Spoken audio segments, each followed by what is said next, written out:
한식 주방장이 콩비지로 찌개랑 전을 만들어요. 조리대에 재료들과 도구들을 얹어놓고 요리를 하죠. 요리를 진행하다 보면 조리대에 얻는 것들이 많아져요. 그러다 뭘 더 얹어놓을 공간이 없어지면 요리가 진행이 안 돼요. 치우고 해야죠. 이때 똘똘한 조수가 레시피를 한번 쫙 훑어보고 이 시점 이후로 비지를 더 쓰진 않는군, 비지통은 치워도 되겠어요 하고 알아서 비지통을 싹 가져가요. 조리대는 공간이 더 생기고 주방장은 감명을 받겠죠. 아따 센스가 있구만, 자네 이름이 무엇이단가? 이 기똥창 조수는 가시성을 쓰고 이름이 비지 컬렉터예요.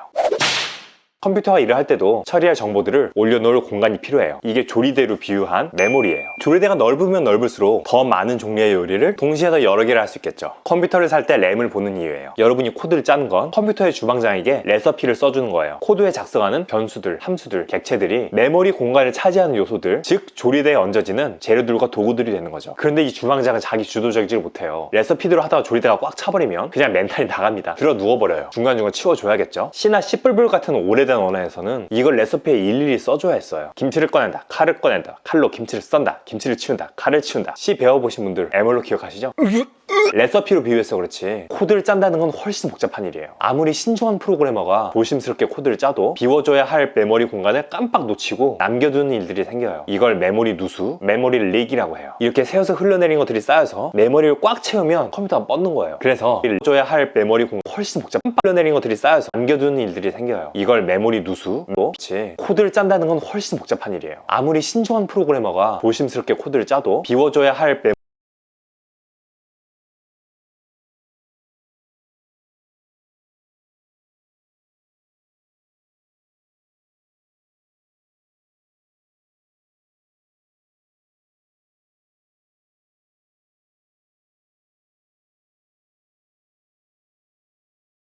메모리 공간을 깜빡 놓치고 남겨두는 일들이 생겨요. 이걸 메모리 누수, 메모리 릭이라고 해요. 이렇게 새어서 흘러내린 것들이 쌓여서 메모리를 꽉 채우면 컴퓨터가 뻗는 거예요. 그래서 자바를 비롯한 새로운 언어들에서는 garbage collector라는 걸 도입하기 시작했어요. 아까 그 센스 있는 조수 같은 로봇가 프로그래머가 일일이 해야 했던 일들을 대신해 주는 거죠. 이렇게 메모리를 알아서 관리하는 언어들을 managed language라고 해요. 반대는 unmanaged language죠. 언어와 동작하는 환경마다 다르지만 특정 때에 특정 방식으로 필요 없는 정보들, 즉 garbage들을 쓸어 담아다 버리는 거예요. 얘네가 일하는 방식이 여러 가지가 있는데, 하나가 mark and sweep, 조리대를 쭉 훑으면서 아직 필요한 것들만 마크한 다음에 마크 안 된 것들은 갖다 버리는 거예요. 프로그래밍 측면에서 보면 루트에서 닿지 않는 변수들을 치우는 거죠. 또 하나는 reference counting, 참조 카운팅이라고 하죠. 한 요소가 어느 다른 요소에게 몇 번이나 참조가 되는지 세어서 그 수가 0이 되면 치우는 거예요. 옛날, 특히 자바 초기에는 가베지 컬렉터가 좀 무식하게 주방장 딱 멈춰 세우고 조리대를 전수조사하고 그랬어요. 그럴 때마다 컴퓨터가 몇 초씩 얻는 거죠. 지금 많이 스마트해져서 가능한 주방장 방해 안 하고 슬슬 멀티스레드로 돌면서 죽어가요. 그럼에도 이 가베지 컬렉터에는 한계가 있어요. 사람의 판단력을 갖춘 게 아니기 때문에 지워야 할 것들을 100% 잡아내지 못해요. 때문에 난 매니지드 언어를 쓰니까 메모리 관리는 가베지 컬렉터에 맡길게요 할 게 아니에요. 좋은 프로그래머가 되려면 메모리 관리에도 신경을 써야 해요. 메모리 누수를 방지하는 방식은 어느 정도 공통적인 것도 있지만 뭘 프로그래밍 하느냐에 따라 다른 부분들도 있어요. 언어나 환경마다 특성이 다르기 때문에 여기에서 누수 방지의 효과적인 방식이 저기선 성능만 저하시키기도 해요. 같은 것에 대해서도 개발자마다 의견이 다르기도 하고요. 그래서 여러분이 쓰는 언어나 플랫폼, 기기마다의 바람직한 메모리 방식을 이것저것 알아보실 필요가 있어요. 어느 정도 보편적인 것이 있다면 순환 참조하지 말 것, 변수들이 서로 참조해버리면 레퍼런스 카운팅이 0이 안 돼요. 파산해야 할 놈들끼리 돌려막기 하고 있는 거죠. 이런 거 노노노노. 그럼에도 새는 것을 완벽하게 방지할 수는 없겠죠. 새면 찾으면 돼요. 고무 호수가 찢어져서 어디 샌다 싶으면 물에 넣고 펌프질해서 공기방울로 구멍을 찼잖아요. 언어나 환경마다 이 누수를 잡아내기 위한 방법들이 있고 디버깅, 모니터링 툴들이 있으니까 이것들을 잘 활용해서 누수를 찾아내고 틀어막으면 돼요. 자바스크립트 메모리 누수 사례, 안드로이드에서 메모리 릭 잡기, 파이썬의 가비지 컬렉터는 어떻게 동작하는가 같은 키워드들로 구글링하면 메모리를 잘 관리할 수 있는 많은 팁들을 찾아내실 수 있을 거예요. 좋은 프로그래머가 되기 위해 반드시 잘 알고 익혀야 할 메모리 관리를 잘 알고 익혀서 좋은 프로그래머가 되어보려 해요. 잘못되거나 미흡한 설명은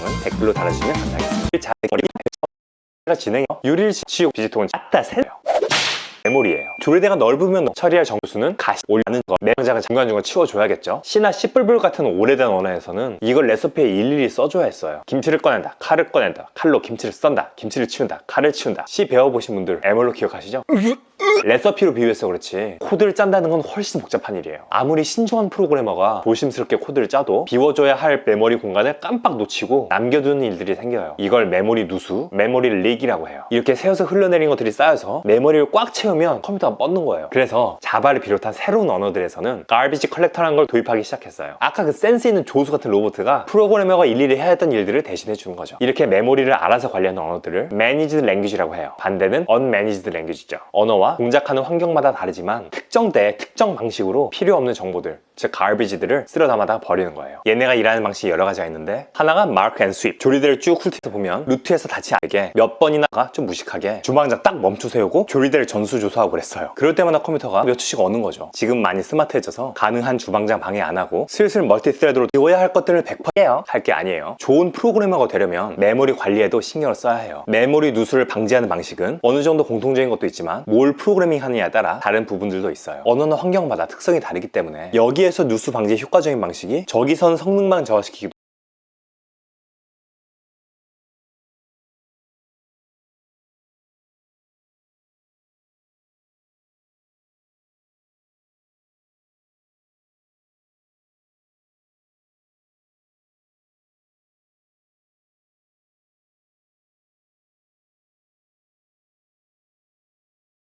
언어 환경마다 특성이 다르기 때문에 여기에서 누수 방지의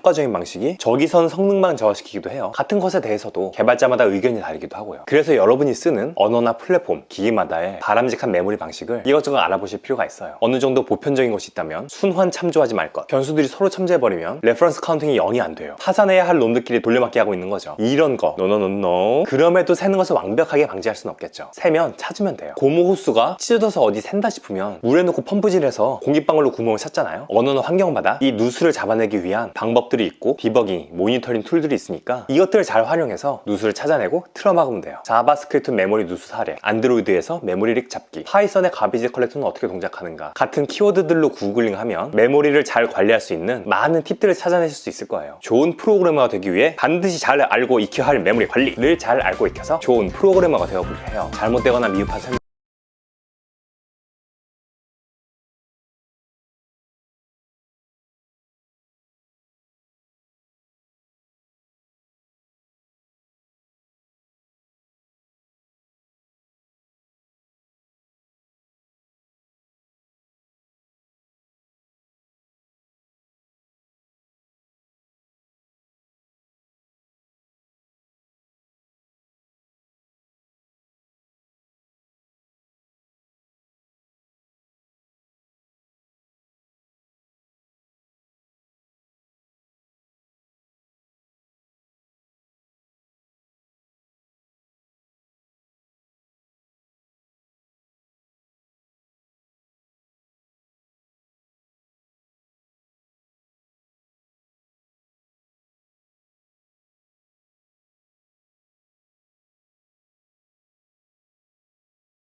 안녕하세요.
오늘은 자발 메모리 영역 중에서 스택과 힙이 어떻게 사용되는지 알아보겠습니다.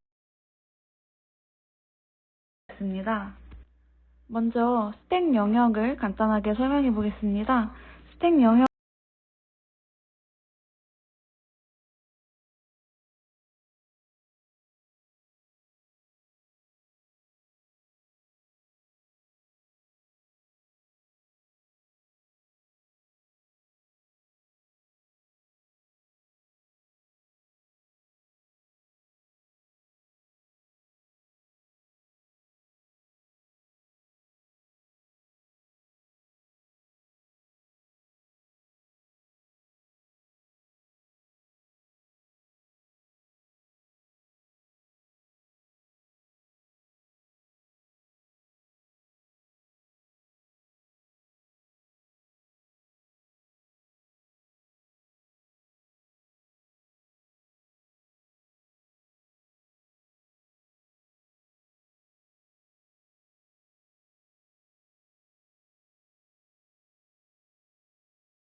영역은 원시 타입인 인트나 바이트, 더블, 불린 등의 데이터들이 할당됩니다.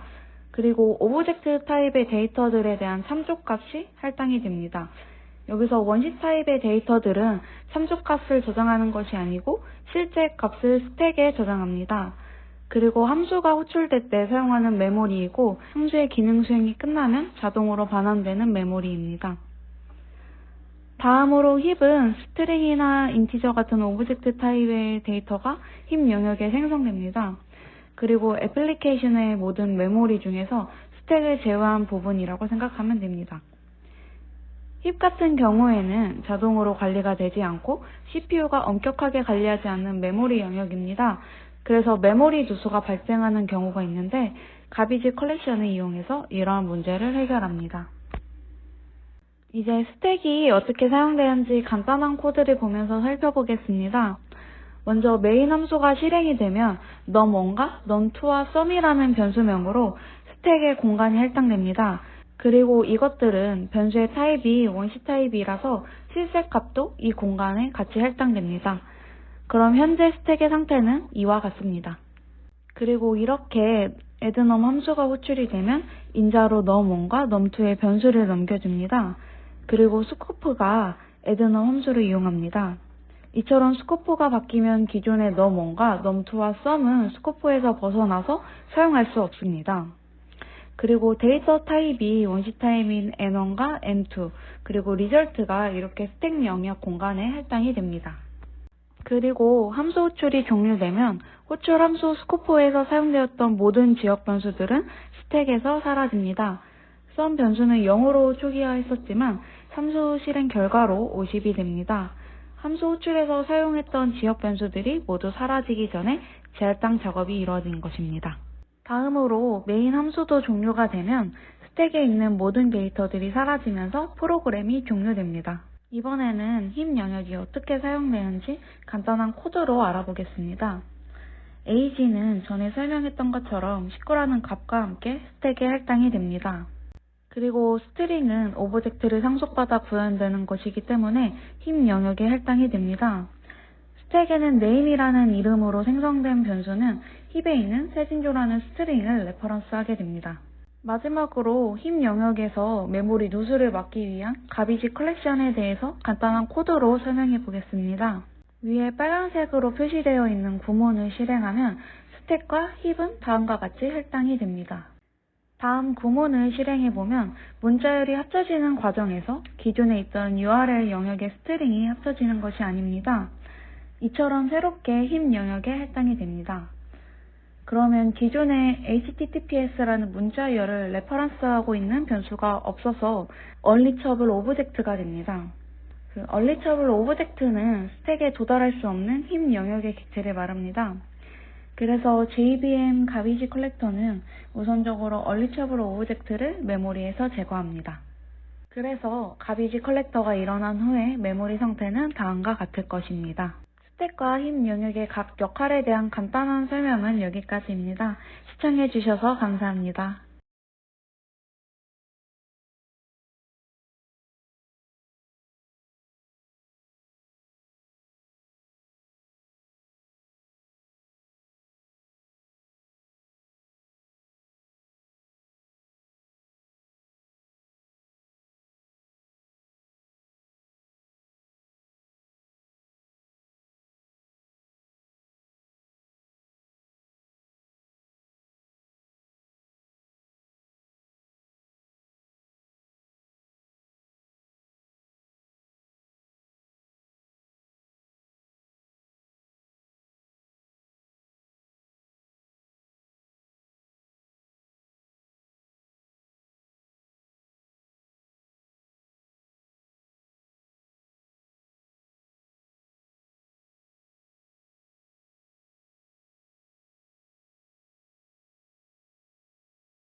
안녕하세요.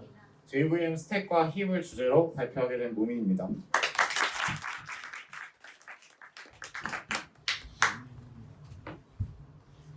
목차는 정리하니까 이거밖에 없더라고요. 먼저 JVM이 뭔지 얘기를 하고 그 다음에 내부가 어떻게 되는지, 그리고 제가 바이트 코드 예제를 준비했어요. 그거로 마무리하도록 하겠습니다. JVM이 뭐냐? 문제가 있어요. 문제가 있는데 C나 안녕하세요.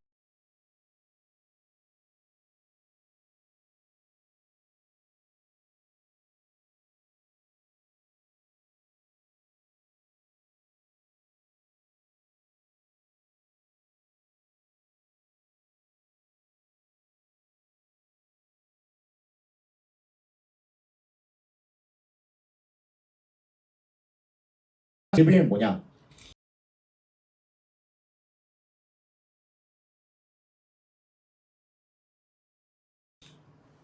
문제가 있어요. 문제가 있는데 C나 C++는 컴파일하는 플랫폼과 타겟 플랫폼이 다를 경우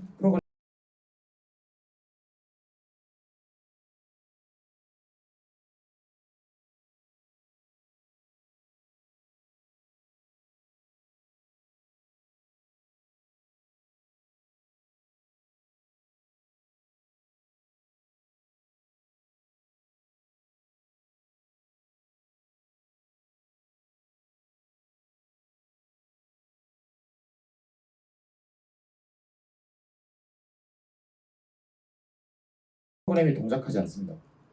그래서 플랫폼은 운영체제와 CPU 아키텍처의 조합이에요. 뭐 제 노트북 같은 경우에는 리눅스랑 이제 암드 64 CPU를 쓰거든요. 이런 조합이 이제 플랫폼인데 C나 C++는 컴파일하고 나면 그 기계 코드가 타겟 플랫폼에 디펜던트하기 때문에 컴파일하는 플랫폼이랑 다를 경우에는 동작할 수가 없어요. 왜 그러냐면 OS마다 지원하는 시스템 콜 인터페이스가 다르고 또 CPU 아키텍처마다 지원하는 인스트럭션스 아키텍처가 달라요. 그래서 바이트 코드 레프레젠테이션이 다르기 때문에 코드가 동작하지 않을 수 있습니다. 쉽게 말해서 제가 리눅스에서 컴파일을 했어요. 그리고 리눅스에서 돌려요. 이러면 아무 문제가 없어요. 우리가 미션 할 때 보통 이렇게 하잖아요. 내 컴퓨터에서 컴파일하고 내 컴퓨터에서 돌리고 C나 C++도 이건 괜찮아요. 문제는 리눅스에서 컴파일해서 나온 실행 파일을 윈도우로 돌리면 안 돌아가요. 이게 문제예요. 이걸 해결하기 위해서 타겟 플랫폼에 맞춰서 컴파일을 해야 되는데 이걸 크로스 컴파일이라고 합니다. 리눅스에서 윈도우를 타겟으로 잡고 컴파일을 할 수 있어요. 이런 걸 해주는 걸 크로스 컴파일러라고 합니다. 그러고 나서 나온 타겟 프로그램은 윈도우에서 동작을 하는 거예요. 이런 식으로 C++나 C 진영은 문제를 해결했어요. JVM은 이 문제를 근본적으로 해결했는데 자바 소스 코드가 자바C라는 컴파일러를 거치고 나면 자바 바이트 코드가 돼요. 이 자바 바이트 코드는 JVM이 설치된 플랫폼이라면 어떤 플랫폼이든 상관없이 잘 동작합니다. 물론 JVM이 이 기계와 즉 플랫폼과 관련된 지저분한 작업들을 대신 해주기 때문에 가능한 거예요. 따라서 여러분이 윈도우면 윈도우용 JVM을 설치하고 그 위에서 리눅스에서 컴파일한 자바 바이트 코드를 실행해도 아무 문제가 없는 거죠. 이런 식으로 JVM은 접근했습니다.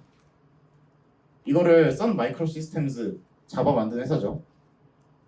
Write once, run anywhere. 네가 짠 자바 코드를 컴파일해서 배포하면 어떤 플랫폼이든 상관없이 실행시킬 수 있다. 근데 그 플랫폼은 JVM이 설치되어 있어야 한다. 사실 조삼모사인데 C++도 크로스 컴파일해서 배포하면 되는데 JVM을 굳이 써야 될까? 굳이 이걸 도입한 이유가 뭘까?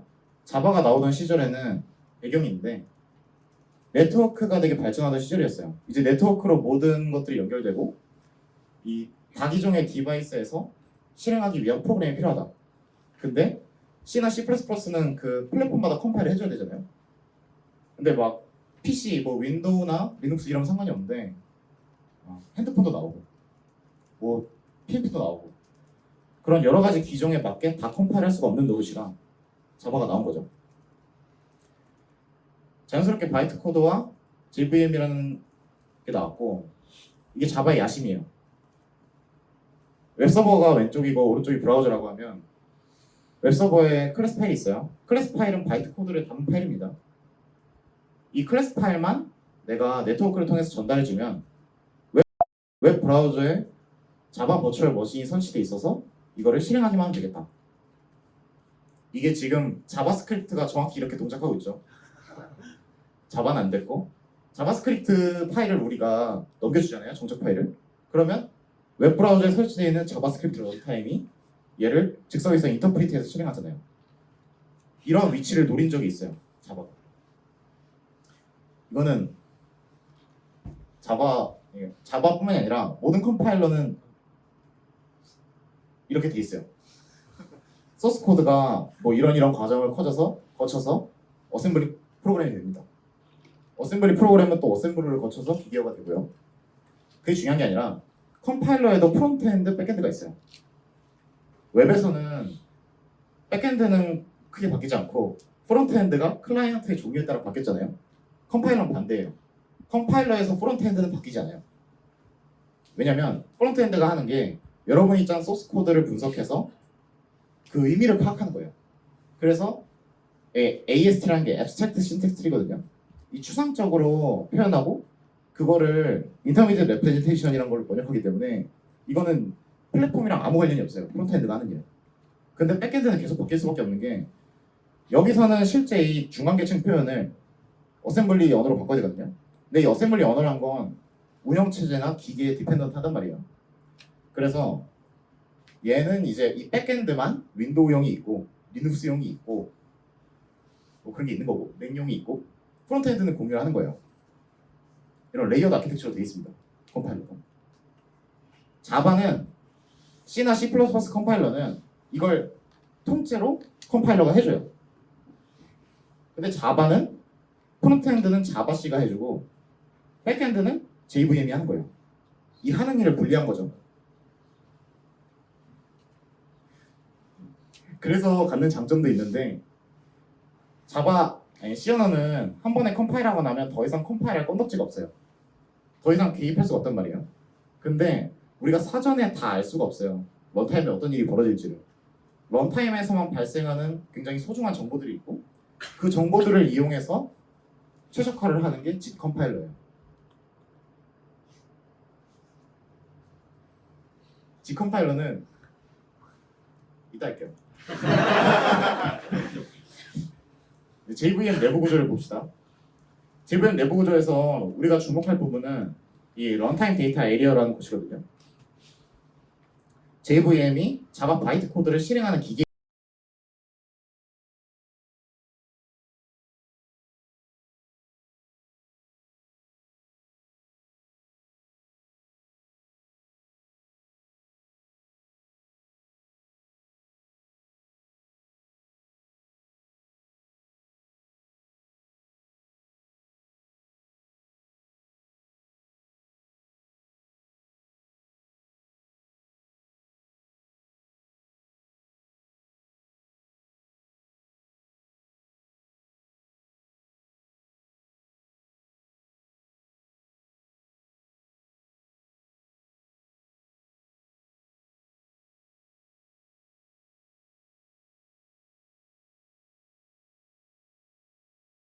기계예요. 진짜 가상의 기계예요. 그때 여러 가지 메모리 종류의 메모리 공간이 필요한데 그때 쓰는 게 런타임 데이터 에리어입니다. 이 중에 스레드가 공유하는 게 있고 공유하지 않는 게 있어요. 메소드 에리어와 힙은 모든 스레드가 공유하는 데이터 에리어입니다. 메소드 에리어는 클래스 로더가 클래스 파일을 읽어왔을 때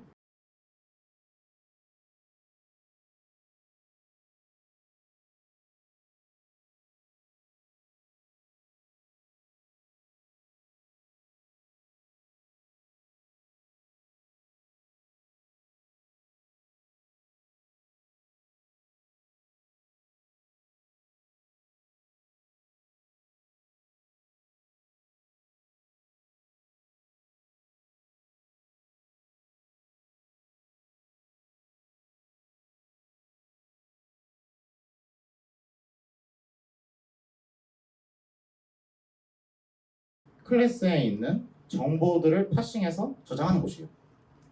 뭐 변수가 어떤 게 있는가, 메소드가 어떤 게 있는가, 뭐 정적 변수는 어떤 게 있는가, 바이트 코드는 어떤가 이런 것들을 다 저장하는 곳이 메소드 에리어라고 보면 됩니다. 힙은 프로그램을 실제로 실행하면서 생성한 모든 객체 인스턴스를 저장하는 곳이에요. 이제 얘네들은 스레드마다 존재를 하는데 자바 스택과 PC 레지스터, 네이티브 메소드 스택이에요. PC라는 건 프로그램 카운터입니다. 각 스레드는 메소드를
각 스레드는 어떤 메소드를 항상 실행하고 있어요. 그때 PC는 그 메소드 안에서 바이트 코드 몇 번째 줄을 실행하고 있는지를 나타내는 역할을 합니다. 스택은 스레드별로 한 개만 존재하고 스택 프레임은 메소드가 호출될 때마다 생성돼요. 그러니까 이 스레드 1의 빨간색이 스택이고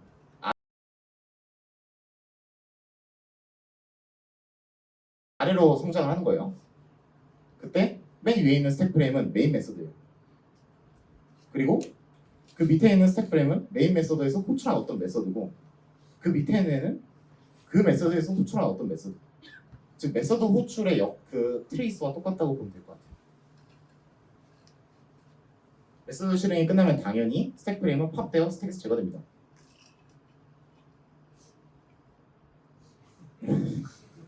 스택 프레임 안에 들어가는 정보는 로컬 베리어블 어레이, 오퍼런드 스택, 프레임 데이터를 갖는데 이거는 이따가 프레임 데이터는 컨스턴트 풀에 대한 참조, 이전 스택 프레임에 대한 정보, 현재 메소드가 속한 클래스 객체에 대한 참조 등의 정보를 갖는데 쉽게 생각하면 바이트 코드를 수행하기 위해서 당연히 필요한 것들이에요. 내 메소드가 어떤 클래스에 속하는지 뭐 이런 것들이잖아요. 네이티브 메소드 스택은 자바 바이트 코드가 아닌 C나 C++로 작성된 코드를 컴파일해서 사용하는 경우가 있어요. JVM 성능 향상을 목적으로. 그때 사용되는 메소드입니다. 제가 자바 코드를 짰어요. 더블 변수 3개를 선언하고 1.0으로 초기화하고 포지션이라는 데다가 이니셜 더하기 레이트 곱하기 60. 결과는 61.0이잖아요. 이거 바이트 코드로 바꾸면 이렇게 돼요. 이거는 인텔리제이 플러그인입니다.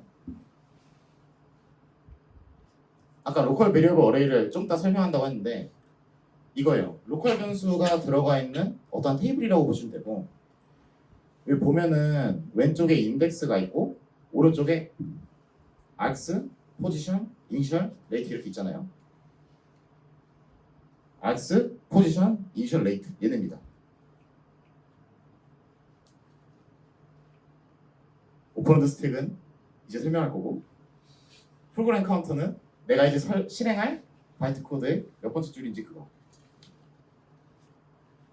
이제 한 줄씩 들어가 볼게요. 오퍼런드 스택에 1.0을 푸시하라는 명령어예요. 이게 바이트 코드 더블 컨스턴트 1 스토어라고 하면은 오퍼런드 스택이 어떤 값인지 모르겠지만 그걸 꺼내서 로컬 베리어블 어레이 1번 인덱스에 저장을 하는 뜻이에요. 더블 스토어 1 1번 인덱스에 포지션이라는 값이 있으니까 포지션에 1.0을 넣으라는 것과 같죠? 아까 제가 초기화 코드 넣은 게 이렇게 해석이 된 거예요. 바이트 코드로. 얘도 마찬가지고 얘는 이제 이니셜에 1.0 초기화한 거고 레이트에 1.0을 초기화한 거죠. 로드는 로컬 베리어블 어레이에 있는 값을 읽어서 오퍼런드 스택에 넣는 작업을 하는 거예요. 더블 로드 3번 인덱스에 있는 걸 읽어서 오퍼런드 스택에 넣어라. 이 스택이 어떻게 사용되는지 잘 보세요. 이번엔 5번 인덱스에 있는 값을 오퍼런드 스택에 푸시해라. 3번, 5번은 이니셜이랑 레이트죠. 지금 이니셜에 있는 값이 들어가고 레이트에 있는 값이 들어간 거예요.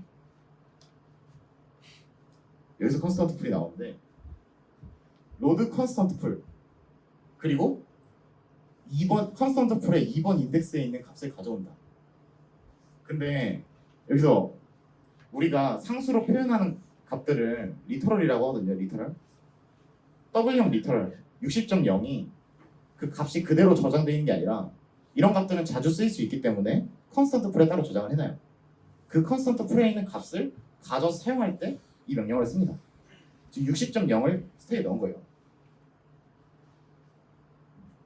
dmul 더블 멀티플라이 두 개의 오퍼런드 스택에서 두 개의 값을 꺼내고 곱해요. 다시 푸시해요. 보통 어셈블리어를 배우면 오퍼레이터가 있고 오퍼런드가 있어요. 뭘, A, B 이런 식으로. 근데 JVM은 오퍼런드 스택에 오퍼런드를 다 저장해 놓기 때문에 따로 피연산자를 지정하지 않아도 연산이 가능해요. 스택을 이용해서. dadd 오퍼런드 스택에서 두 값을 팝하고 더해라. 그리고 다시 오퍼런드 스택에 푸시해라. 61. 아까 말했던 결과값 b스토어 1 꺼내서 1번 인덱스에 저장해라. 1번 인덱스가 포지션. 그래서 아까 제가 짰던 코드가 이렇게 바이트 코드로 변환이 되고 JVM은 바이트 코드를 실행하기 위해서 오퍼런드 스택과 로컬 베리어블, 컨스턴트 풀 이런 것들을 사용한 걸 볼 수 있어요. 이게 스택이 JVM에 사용되는 용도입니다. 유담인데 제가 아까 루인한테 질문한다고 했거든요. 루인 어딨죠? 우리가 어셈블리어나 그런 거 배우면 CPU는 레지스터를 쓰잖아요.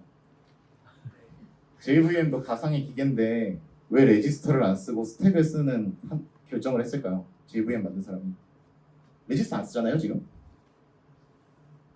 연산에 피연산자를 저장하는데 원래 레지스터 쓰는데 스택을 써요. JVM 왜 그러기로 결정했을까요? 어떤 장점이 있길래? 네, 자바의 야심과 관련이 있습니다.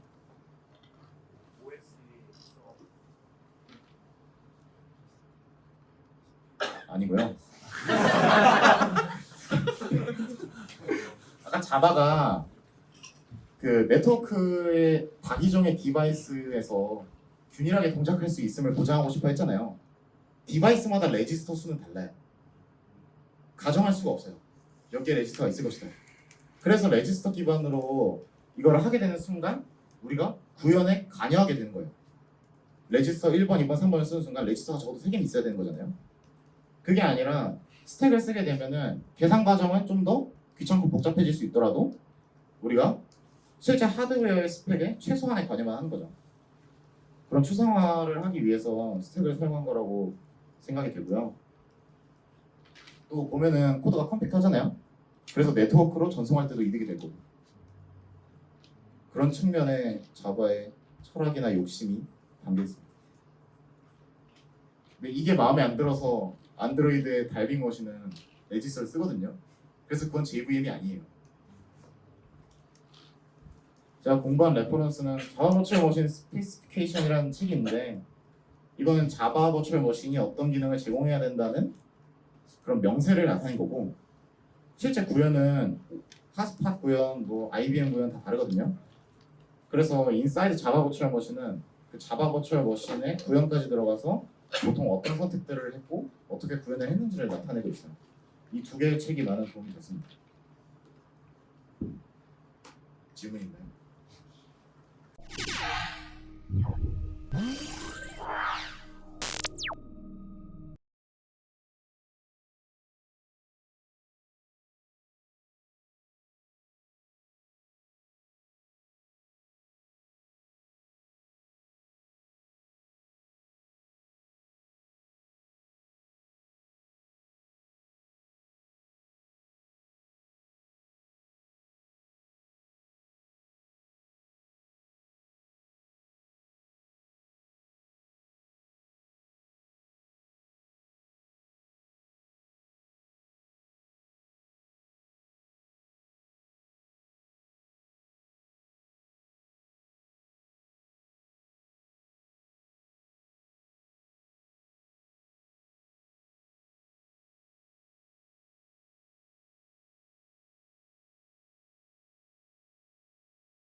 안녕하세요, 여러분. 우한테크 코스 3기 테코톡 OOP 객체지향 프로그래밍 발표를 맡게 된 외지입니다. 저는 이번에 객체지향 프로그래밍에 대해서 발표를 할 건데요. 목차는 이제 객체지향 프로그래밍이 어떤 것인지에 대해서 간단하게 알아보고, 그리고 두 번째로 이제 키워드를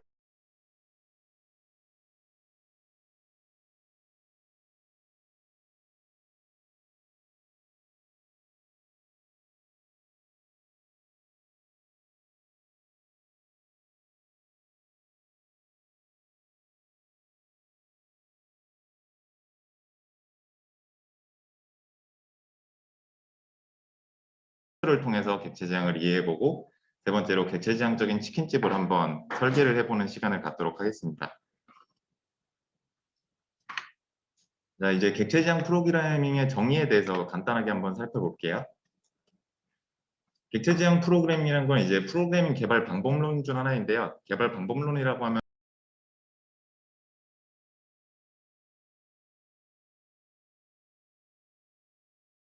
프로그래밍 개발을 이렇게 해야 된다라고 말하는 거겠죠.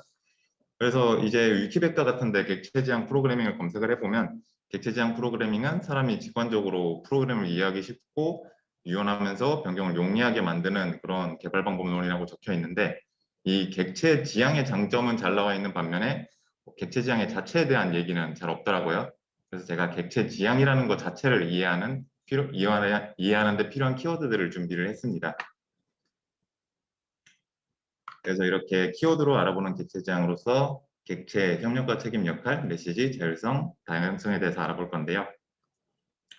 일단 객체가 무엇인지에 대해서부터 생각을 해봐야 될 것 같아요. 이제 객체지향이라는 건 객체를 향해서 간다는 얘기잖아요. 그렇다면 이제 객체가 뭔지에 대해서 이해를 해야 되는데, 일단 객체는 현실의 무언가를 추상적으로 표현한 거예요. 저는 이제 곧 치킨 배달 서비스를 예시로 활용할 건데요. 이제 치킨 배달 서비스에 필요한 게 어떤 게 있을까요? 혹시 여러분 생각을 적어주시면 감사하겠습니다.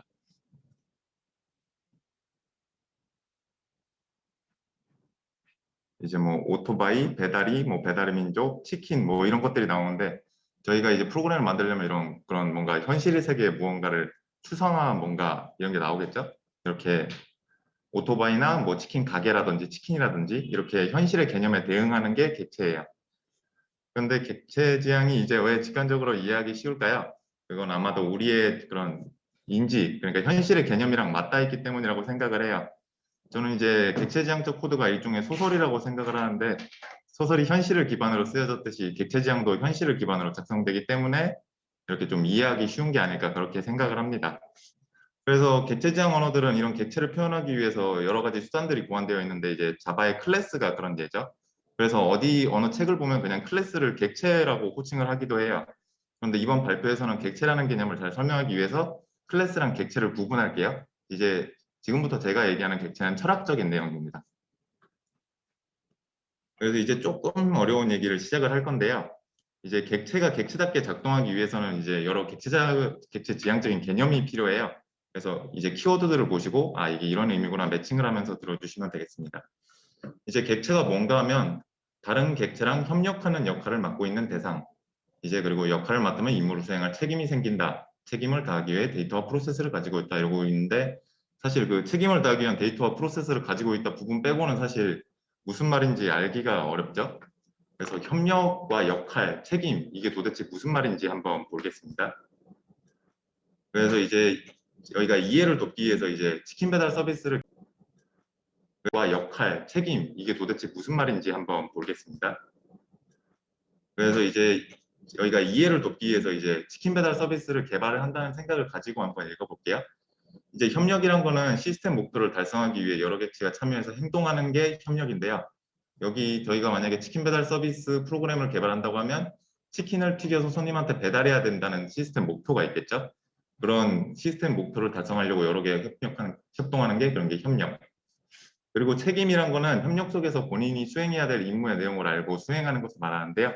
이거는 아는 것도 책임이고 수행하는 것도 책임이라고 볼 수가 있어요. 그래가지고 이제 치킨 튀길 객체, 누군가 이제 치킨을 튀길 역할을 맡을 텐데, 치킨 튀길 객체는 치킨을 맛있게 조리하는 법도 알고 있어야 되고 조리를 할 줄도 알아야 되고, 그런 걸 책임이라고 합니다.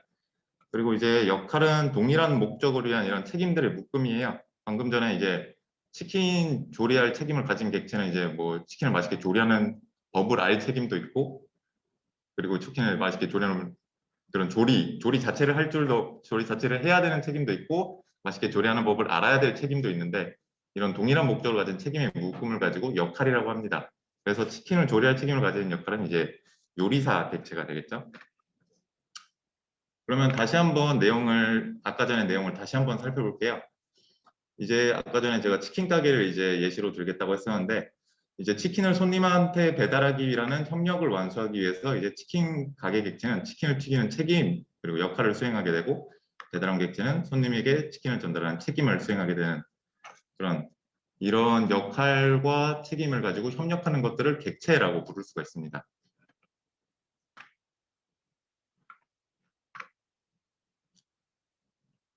그런데 이제 어떻게 하면 책임을 수행할 수 있을지에 대해서 생각을 해보겠는데요. 그럼 이제 객체가 어떠한 책임을 가지고 있다는 얘기는 알겠어요. 근데 어떻게 하면 책임을 수행할 수 있을지 한번 보겠습니다. 바로 객체는 메시지를 통해서 다른 객체한테 책임을 다하라고 요구를 할 수 있는데요. 그런데 이 메시지를 보내는 객체는 무엇을 할지만 요구하고 어떻게 하는지는 물어보지 않습니다. 왜냐하면 방법은 메시지를 수신한 객체가 자율적으로 정할 거기 때문에, 그리고 이런 자율성에서 객체 지향의 강점이 나오게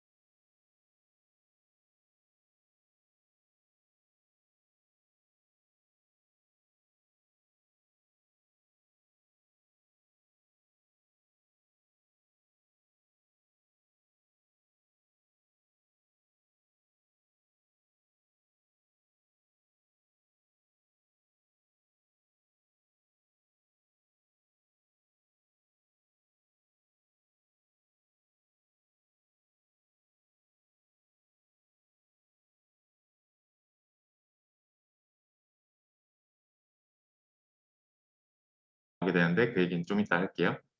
근데 지금까지 너무 추상적인 얘기를 했기 때문에 한번 자바 코드를 봐서 객체가 어떻게 구성되는지 한번 살펴보겠습니다. 자바에서는 이제 클래스를 통해 객체를 표현한다고 했죠. 그래서 클래스 치킨숍이라는 치킨 가게 객체를 하나 만들었고요. 자바에서는 이제 메시지를 보내는 방법이 메소드를 호출하는 방법으로서 메시지를 보내요. 그래서 이렇게 쿡 치킨을 요리해라 라는 메소드 이름이랑 리턴 타입을 가지고 메시지를 표현을 하고요. 그래서 이제 치킨을 요리하라는 메시지를 받으면 뭐 요리를 이제 알아서 시작하겠죠. 이 방법은 이제 자기만의 방법으로 해도 된다.